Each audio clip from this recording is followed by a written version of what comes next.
उधर सहारनपुर में खाने में सब्जी कम होने पर पति पत्नी के बीच में झगड़ा हो गया। पति ने गुस्से में आकर अपनी पत्नी के सिर पर तवे से वार कर दिया और उसकी हत्या कर दी। पुलिस का कहना है कि मृतक महिला के परिजनों को सूचना दे दी गई है और इसकी शिकायत के आधार पर ही मामला दर्ज कर लिया गया है। आरोपी पति को गिरफ्तार करके जेल भेज दिया गया है।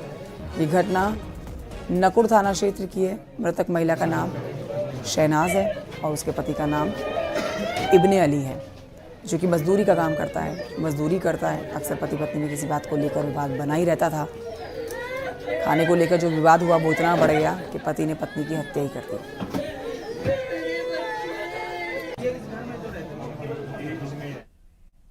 पूर्व थाना नकुड़ पर यह सूचना प्राप्त हुई कि मोहल्ला जोगियान में एक व्यक्ति द्वारा अपनी पत्नी की हत्या कर दी गई। उक्त सूचना पर तत्काल पुलिस टीम मौके पर पहुंची, घटनास्थल का मौका मुआयना किया। पति को हिरासत में लेकर पूछताछ करी जा रही है। फील्ड यूनिट की टीम द्वारा भी मौके पर पहुंचकर फोरेंसिक से संबंधित समस्त कार्रवाई अमल में लाई गई है। शव का पंचायतनामा भरा जा रहा है एवं समग्र कार्रवाई विधिक कार्रवाई अमल में लाई जाएगी। सर, किस तरह की जानकारी प्राप्त हुई है? प्रथम दृष्टया क्या पाया गया? देखिए, प्रथम दृष्टया ये पति पत्नी का जो विवाद होता है वो मामला निकल के आ रहा है। बाकी भी पूछताछ जारी है। जो भी तथ्य सामने आएंगे उसके अनुसार विधिक कार्रवाई अमल में लाई जाएगी। क्या वक्फ बोर्ड की तरह देश में हिंदू संपत्तियों की सुरक्षा के लिए सनातन बोर्ड बनाए जाने की जरूरत है?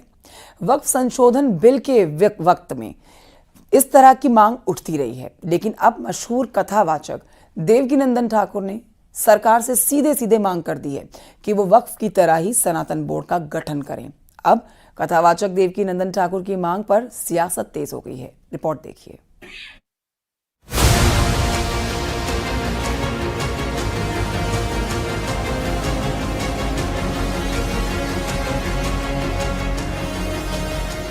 वक्फ बोर्ड को लेकर कथावाचक देवकीनंदन ठाकुर का ये बयान इन दिनों सुर्खियों में है। एक और देश भर में वक्फ बोर्ड बिल को लेकर घमासान मचा है। वक्फ बोर्ड की तर्ज पर देश में सनातन बोर्ड बनाने की मांग कर दी है। दरअसल देवकीनंदन ठाकुर ने सनातन बोर्ड की मांग करते हुए दो टूक शब्दों में कहा कि देश में अगर वक्फ बोर्ड रहेगा तो सनातन बोर्ड का भी निर्माण करना होगा। साथ ही जितनी जमीन वक्फ बोर्ड ने हथिया रखी है उतनी ही जमीन सनातन बोर्ड को भी देनी होगी। इसके साथ ही देवकीनंदन ठाकुर ने 16 नवंबर को दिल्ली में विशाल धर्म संसद का आयोजन करने का ऐलान किया।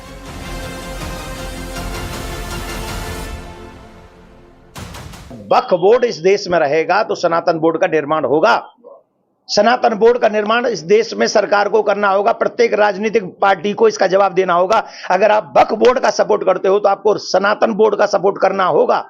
और जितनी जमीन वक्फ बोर्ड ने हथिया रखी है उतनी जमीन सरकार को कहीं से भी एक्वायर करके हमारे सनातन बोर्ड को देनी पड़ेगी। वक्फ बोर्ड कह रहा है कि सदन भी हमारी वक्फ बोर्ड की जमीन पे बनी है दिल्ली में। एयरपोर्ट भी वक्फ बोर्ड का है और वो दिन दूर नहीं जब वो पूरा ये 10-12 साल रुक जाओ वो कहेंगे पूरा देश वक्फ बोर्ड का है। और हम लोग मजे से कुर्सियों के लिए राजनीति कर रहे हैं। अरे कुर्सियों का विषय नहीं है, देश को सुरक्षित, संस्कृति को सुरक्षित, हमारी बहन बेटियों को सुरक्षित करने का विषय है, धर्म को बचाने का विषय है। देवकीनंदन ठाकुर के वक्फ बोर्ड पर दिए बयान का समर्थन अयोध्या के संतों ने भी किया है। महंत राजूदास ने तो वक्फ बोर्ड को हटाने तक की मांग कर डाली है।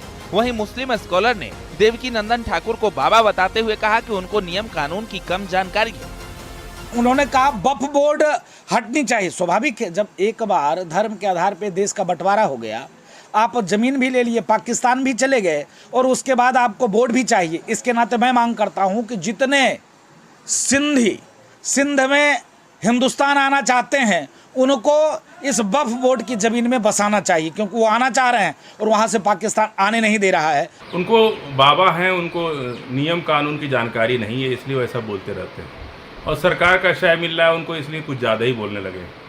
दूसरी बात यह है कि जब देश आज़ाद हुआ तो क्रिश्चियन प्रॉपर्टी कंपनी एक्ट में गई और हिंदू प्रॉपर्टी ट्रस्ट एक्ट में गई।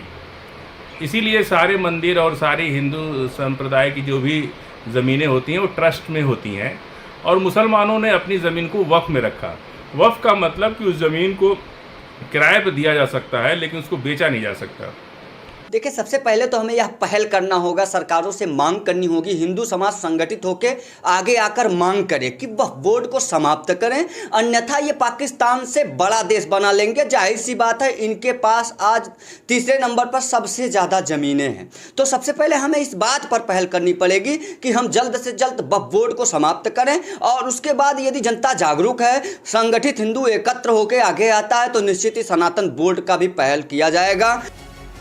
उधर देवकीनंदन ठाकुर की इस मांग को बीजेपी के पूर्व सांसद ब्रजभूषण शरण सिंह का भी समर्थन मिला है।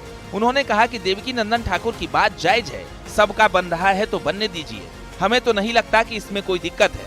वहीं कथावाचक की मांग पर सियासत में समाजवादी पार्टी भी कूद पड़ी है। उसका मानना है कि अपने धर्म के प्रचार प्रसार के लिए अगर कोई ऐसा करना चाहता है तो इसमें कुछ भी गलत नहीं है, लेकिन धर्म की राजनीति नहीं होनी चाहिए।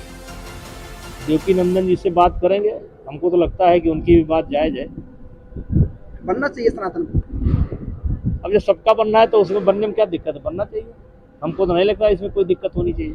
हरियाणा वहाँ अगर धर्म अपने धर्म के प्रचार प्रसार के लिए, चाहे वक्फ बोर्ड के लोग हों, चाहे हिंदू पक्ष हो, चाहे और क्रिश्चियन माइनॉरिटी से लेके अल्पसंख्यक सिख माइनॉरिटी तक हों, जो भी ऐसी बात करना चाहता है, अपने धर्म का प्रचार प्रसार करना चाहता है, उस धर्म के माध्यम से शिक्षा से लेके सामाजिक संस्थाएं बनाना चाहता है, हम लोग को उसका स्वागत करना चाहिए, मदद करना चाहिए।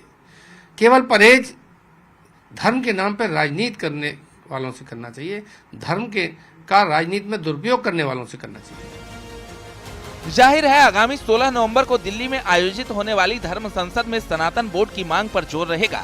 साथ ही लव जिहाद, गौ हत्या, कृष्ण जन्मभूमि को वापस लेने सहित कई मुद्दों पर चर्चा होगी। Bureau report, news 18।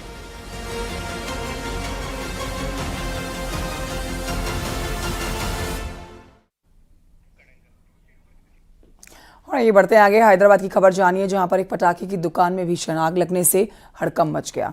इसके चलते कई गाड़ियां जलकर राख हो गईं। पटाखे की दुकान में जोर के धमाके के साथ अचानक से आग लगी है। ये भी आपको बता देते हैं कि आग ने पूरी बिल्डिंग को अपनी चपेट में लेते हुए भयानक रूप अख्तियार कर लिया। गनीमत रही कि धमाका होते ही बिल्डिंग में मौजूद लोग भागकर बाहर आ गए। सूचना मिलने पर मौके पर पहुंची पुलिस और फायर ब्रिगेड की टीम ने कड़ी मशक्कत के बाद आग पर काबू पाया। हादसे में एक महिला और 3 लोग जख्मी हो गए हैं। जानकारी के मुताबिक पटाखे अवैध रूप से यहाँ पर